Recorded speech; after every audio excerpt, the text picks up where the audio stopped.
ये वीडियो में हम बात करने वाले हैं normal distribution and standard normal distribution, जो कि प्रोबेबिलिटी में बहुत इंपॉर्टेंट रोल प्ले करते हैं for the continuous random variable.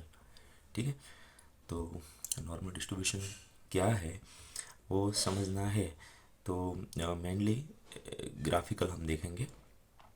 तो मैं यहाँ जस्ट डिफरेंस के हिसाब से दिख रहा हूँ। ठीक है, अब उसका फंक्शन तो बहुत कॉम्प्लिकेटेड है। प्रोबेबिलिटी डिस्ट्रीब्यूशन में नॉर्मल डिस्ट्रीब्यूशन का फंक्शन जो है प्रोबेबिलिटी डिस्ट्रीब्यूशन एफ एक्स, वो तो बहुत कॉम्प्लिकेटेड है। सो उसमें हम अभी नहीं जाएंगे, बट उसकी प्रॉपर्टीज़ क्या है वो देख लेंगे। और प्रॉपर्टीज़ के हिसाब से हम आराम से कोई भी प्रोबेबिलिटी भी कैलकुलेट कर सकते हैं यूजिंग सम ट्रांसफॉर्मेशंस। ठीक है, तो फर्स्ट प्रॉपर्टी ये है कि उसका जो ग्राफ है नॉर्मल डिस्ट्रीब्यूशन का ग्राफ, पहले मैं बात कर रहा हूँ नॉर्मल डिस्ट्रीब्यूशन की। ठीक है, प्रॉपर्टीज ऑफ नॉर्मल डिस्ट्रीब्यूशन, और यहाँ देखेंगे standard normal distribution. So properties of normal distribution में एक उसका ग्राफ है वो बेल शेप होगा। बेल शेप का मतलब सिमेट्रिकल, ऐसा बेल। ठीक है, बट यहाँ वेराइटीज़ बहुत सारी है। बेल शेप में भी प्रॉपर्टी और सिमेट्रिकल होगा about the line mean x is equal to mu. ठीक है, और उसका जो मेन एरिया है, और ये प्रोबेबिलिटी का कॉमन प्रॉपर्टी है कि area under the curve one होगा, है ना। सो ये जो कर्व हमें दिख रहा है उसका अंडर का एरिया अगर हम कैलकुलेट करें तो वो टोटल होने वाला है वन। वो तो कोई भी प्रोबेबिलिटी की कॉमन फार्मूला है, वो प्रॉपर्टी होगी। बट यहाँ जो ग्राफ सिमेट्रिकल दिख रहा है वो x is equal to mu के आसपास होगा। बट इसमें फ्लैक्सिबिलिटी फुल है, यानी कि अगर हम म्यू प्लस माइनस करें तो एक ग्राफ पूरा शिफ्ट हो सकता है। अगर म्यू यहाँ है तो ग्राफ इधर आ जाएगा। म्यू का मतलब है मीन वैल्यू, तो हम कौन सा डेटा एनालाइज कर रहे हैं उस पर डिपेंड करेगा कि ग्राफ कैसा होगा। समझ रहे हो आप? कई किसी का म्यू पॉजिटिव हो सकता है, किसी का म्यू नेगेटिव हो सकता है, ज़ीरो हो सकता है, तो कुछ भी हो सकता है। तो पूरा ग्राफ शिफ्ट रहेगा, बट शेप उसका बदलेगा नहीं, शेप बेल शेप रहेगा, है ना। बट यस, फ्लेक्सिबल तो है। फॉर एग्जाम्पल ऐसा भी तो हो सकता है, ऐसा, समझ रहे हो आप? सो ये भी रहेगा तो बेल शेप। अब उसका एक एनिमेटेड वीडियो है, पार्ट 2 में हम देखेंगे। सो और क्लियरिटी हो जाएगी। ठीक है, but yes, approx mu plus और माइनस 3 सिग्मा मान लेते हैं। यहाँ ये डिस्टेंस सिग्मा 2 सिग्मा 3 सिग्मा है। सो ये होगा म्यू प्लस 3 सिग्मा, और यहाँ मान लेते हैं 1 2 3। सो यहाँ होगा म्यू माइनस 3 सिग्मा। सिग्मा क्या है? Standard deviation. ठीक है, तो उसके बीच में 99.95% एरिया कवर हो जाता है। तो उसी के बीच में ही हम कोई भी प्रोबेबिलिटी फाइंड कर सकते हैं। ठीक है, तो यहाँ दो चीज़ें हैं जो कि कॉम्प्लिकेटेड है। एक फंक्शन बहुत टिपिकल है, और ये जो एरिया है वो अनसर्टेन होगा। अनसर्टेन मीन्स फिक्स नहीं है, कुछ भी वेरिएशन बदलता रहेगा बदलता रहेगा। ठीक है, तो इसमें एग्जांपल्स कैलकुलेट करना बहुत कॉम्प्लिकेटेड हो जाएगा। इसीलिए हम क्या करेंगे कि x को हम सपोज कर लेंगे x minus mu by sigma, यानी कि न्यू वेरिएबल z। तो ये जो हमारा एफ एक्स है वो अब बन जाएगा एफ जेड बन जाएगा, यानी कि फंक्शन ऑफ जेड।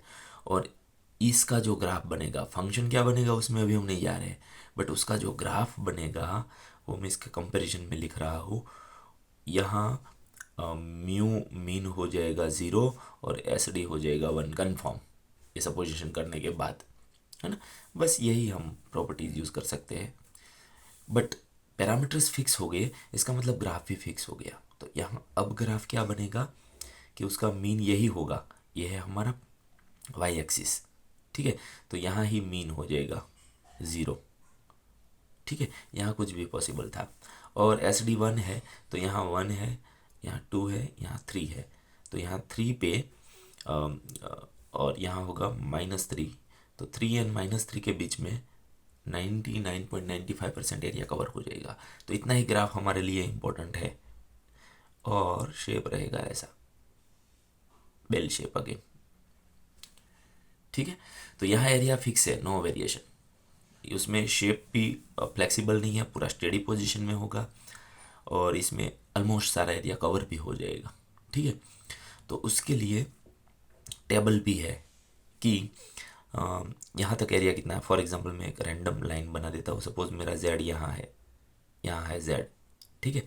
तो उसका लेफ्ट साइड का एरिया टोटल कितना होगा, ये पूरा टेबुलर फॉर्मेट में है, बट लेफ्ट साइड का पूरा एरिया यानी कि सी डी एफ होगा। लेफ्ट साइड का पूरा एरिया को हम क्या बोलेंगे, C D F, cumulative distribution function.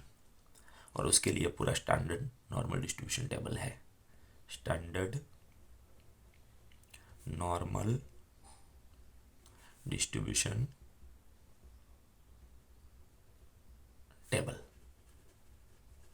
ठीक है।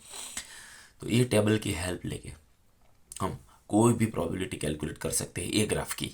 बट ए ग्राफ हमारे पास होगा नहीं, हमारे पास ये ग्राफ होगा। तो जो भी प्रॉब्लम हम नॉर्मल डिस्ट्रीब्यूशन के रिलेटेड सॉल्व करना चाहते हैं वो होगा नॉर्मल डिस्ट्रीब्यूशन, यानी कि ये ग्राफ होगा, एक्स होगा हमारे पास। तो हमें ए सपोजिशन थ्रू वेरिएबल ट्रांसफ़र करना पड़ेगा, यानी कि एक्स में से जाएंगे हम जेड में, जेड में आ गए, इसका मतलब ये ग्राफ अभी कन्वर्ट हो गया ए ग्राफ में। और ये ग्राफ के लिए सपोर्टिव टेबल है। ठीक है। टेबल भी रेडीमेड ही है, अब उसे कैसे दिखना है वो नेक्स्ट वीडियो में हम देखेंगे। ठीक है।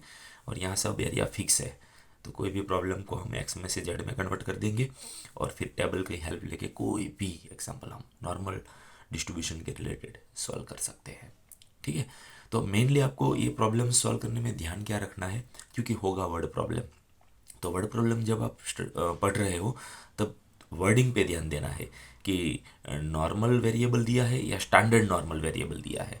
अगर नॉर्मल वेरिएबल दिया है तो आप एक्स में हो, बट वो वर्ड यूज़ कर रहे हैं स्टैंडर्ड नॉर्मल, तो फिर आप डायरेक्ट जेड में ही हो। ठीक है। और नॉर्मल में है तो स्टैंडर्ड नॉर्मल में जाना पड़ेगा ये सपोजिशन करके, और स्टैंडर्ड नॉर्मल में है तो कुछ करने की ज़रूरत नहीं है, आप डायरेक्ट टेबल यूज़ कर सकते हो। ठीक है।